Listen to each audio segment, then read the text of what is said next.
Every day, we all participate in the economy, whether we're buying, selling, working, or simply deciding how to allocate our time and money. Yet, for many, economics still feels distant, complex, and intimidating. Today, I want to introduce a book that brings this topic to life in a fun and accessible way, How an Economy Grows and Why It Crashes by Peter D. Schiff. I'll break down its core concepts as simply as possible and share 3 practical steps you can take right now to improve your personal finances. So, let's dive in. The story begins on a small island inhabited by 3 men, Abel, Baker, and Charlie. Survival was a struggle, and fish were their only source of nourishment. Every day, they had to catch fish with their bare hands, no tools, no equipment. As a result, each man could only catch 1 fish per day, which was just enough to stay alive. Life was a monotonous cycle of survival. There was no time for rest, let alone entertainment. Among them, Abel was a dreamer. He envisioned a better life with a nicer shirt, a sturdy shelter, and even the wild dream of becoming a film director. One day, inspired by these thoughts, Abel had a breakthrough.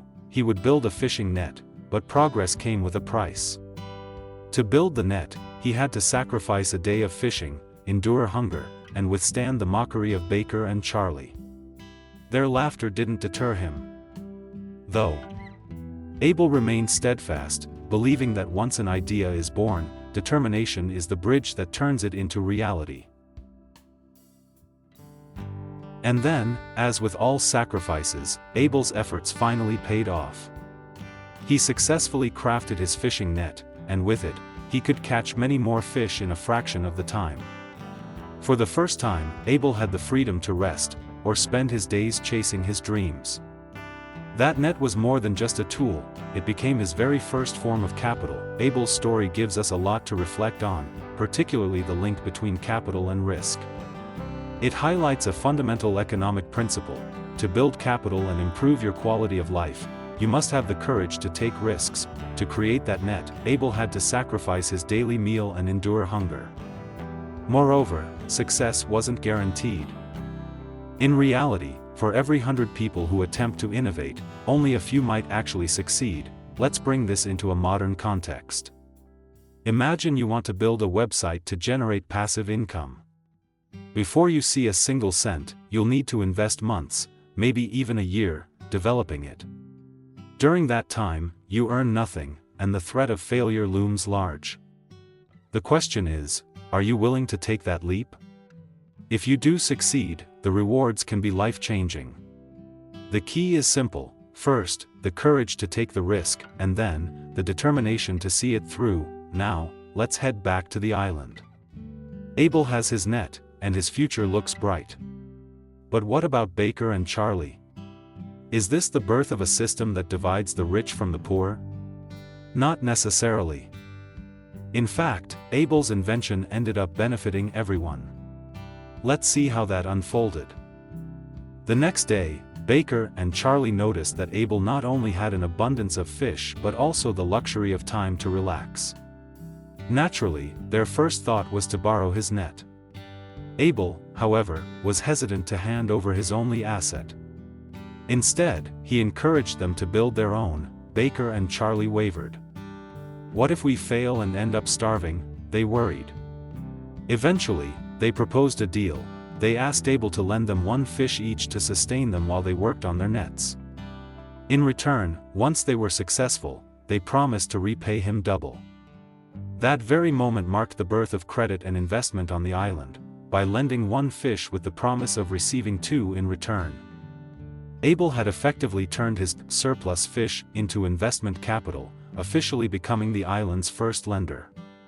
From that point on, the economy began to shift. As more islanders crafted their own nets, life became easier and a sense of financial security took root. While some used their extra catch to start businesses or build schools, others preferred a more passive approach. They simply wanted their savings to grow. This demand led to a natural evolution: the creation of the fish bank. The bank offered interest rates to encourage people to deposit the fish they didn't immediately need. It then funneled those deposits into safe, reliable investments. Because the bank operated with transparency and security, The islanders felt confident storing their wealth there, earning interest and enjoying the comfort of their growing savings. However, as the island's economy expanded, so did profits and with them, greed. New banks emerged, promising sky-high returns while hiding the fact that they were making reckless, high-risk investments. To restore order, a government was formed to regulate interest rates and maintain control. For the sake of convenience, they began printing paper money to replace fish as the primary currency. Over time, however, the island's actual resources began to dwindle. The fish caught were becoming smaller and smaller, and soon, a single fish was no longer enough to sustain a person for a day. This was the onset of inflation. Simply put, the government printed an excessive amount of money while the supply of real goods remained stagnant, causing the price of fish to skyrocket. On the surface, the island looked more prosperous than ever, but it was an illusion. In reality, the purchasing power of the people was eroding day by day. Housing prices soared, debt piled up, and the entire system became a ticking time bomb. It's ironic, the islanders, who once struggled to catch fish with their bare hands, had hoped for a better life. Yet, after generations of supposed progress, they found themselves trapped in a different, perhaps more complex, kind of struggle. And that is where the story concludes. So, what is the core message here? The book brilliantly illustrates the clash between two opposing economic philosophies, the Austrian school and the Keynesian school. The Austrian school champions free markets and individual liberty, arguing that an economy thrives best when people are free to pursue their own interests. In contrast, the Keynesian school believes the government must take a central role in managing the market to smooth out the volatile cycles of boom and bust. From a practical, everyday perspective, the difference can be understood like this. The Austrian school maintains that interest rates should be determined by the market, not controlled by a central authority. Higher interest rates incentivize people to save, which builds the capital necessary for meaningful investment, ultimately boosting a nation's overall productivity. On the other hand, the Keynesian school argues that interest rates must be regulated.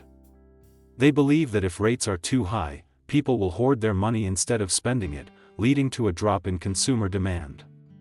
This, in turn, causes businesses to scale back investment, often leading to rising unemployment and economic stagnation. The author of this book is a firm proponent of the Austrian school. Naturally, his primary objective is to champion its principles, using the island parable as a critique of Keynesian policies. Because of this, it's fair to say that the book presents a somewhat one-sided perspective. If I had to choose, I personally lean toward the Austrian school.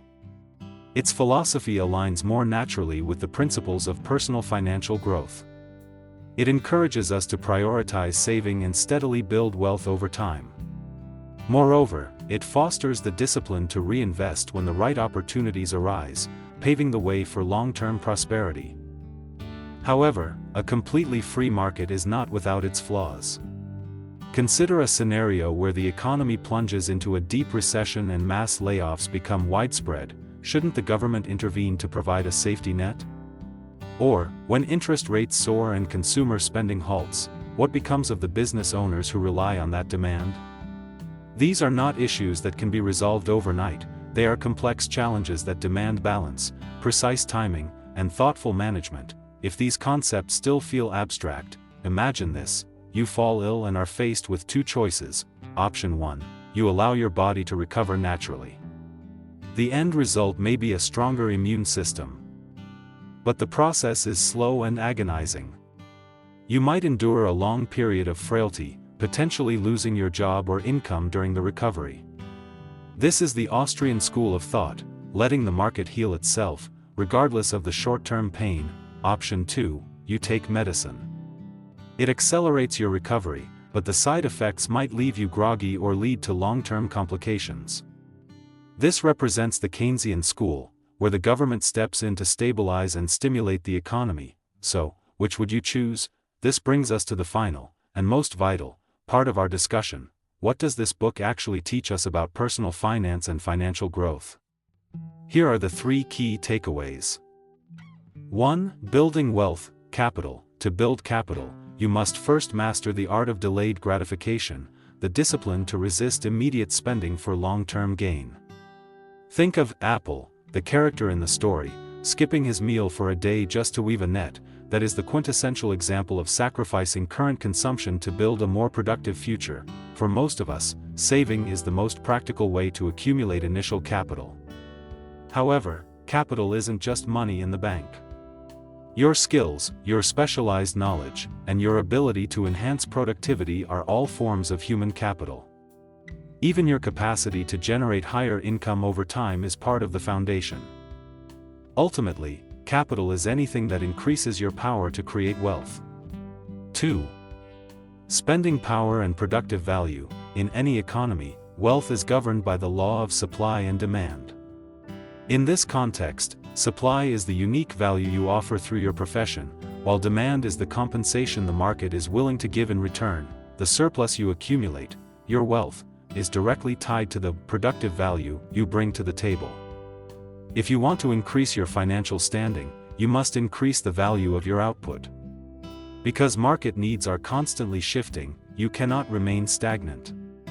You must regularly audit your professional worth, adapt to new trends, and upskill to ensure you remain a high-value asset in a competitive market. 3. Pursue your ambitions with calculated risk. In reality, chasing a dream is often a marathon, not a sprint. While ambition is vital, if the pursuit of your goals jeopardizes your basic survival, it is time to reassess your strategy. As the saying goes, push too hard, and you'll break. Never seize an opportunity blindly. Rushing into the unknown without preparation often leads to costly mistakes. Passion is the engine, but a clear strategy, persistence, and disciplined sacrifice are the steering wheel.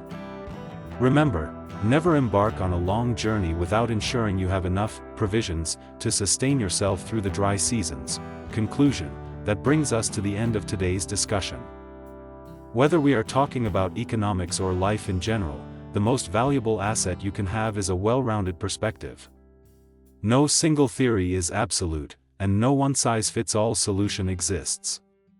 However, understanding the economic forces at play allows us to see the world with greater clarity. After all, every dollar is a drop of sweat. When you treat your resources, and the effort behind them, with genuine respect and awareness, you are never truly at a loss. If you found this video from the 1% Awaken insightful, please give it a thumbs up and share it with those who are on their own journey of growth. Don't forget to subscribe and turn on the notification bell so you never miss our upcoming deep dives. I'd love to hear your thoughts. Which school of thought do you lean toward? The natural recovery of the Austrian school or the proactive approach of Keynesianism? Leave a comment below, and let's keep the conversation going. Thank you for watching, and I'll see you in the next video.